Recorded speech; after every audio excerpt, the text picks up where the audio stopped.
besok atau tepatnya lusa, insya Allah Ananda akan melaksanakan pernikahan. Untuk itu Ananda menghadap dan memohon, sudilah kiranya Bapak dan Ibu menyirami Ananda dengan air suci Prawitosari yang penuh doa ini untuk membersihkan Ananda dari segala sukerto yang ada di badan Ananda, sehingga di dalam Ananda membina rumah tangga nanti akan tercipta keluarga yang bahagia sejahtera selamanya. Amin ya robbal alamin.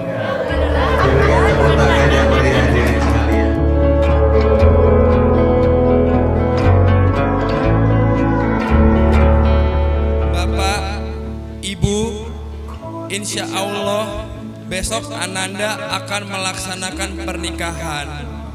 Untuk itu Ananda menghadap dan memohon, sudilah kiranya Bapak dan Ibu menyirami Ananda dengan air suci yang penuh doa ini untuk membersihkan Ananda dari segala halangan dan sifat buruk yang ada di badan Ananda, sehingga di dalam Ananda membina rumah tangga nanti akan tercipta keluarga yang bahagia sejahtera selamanya.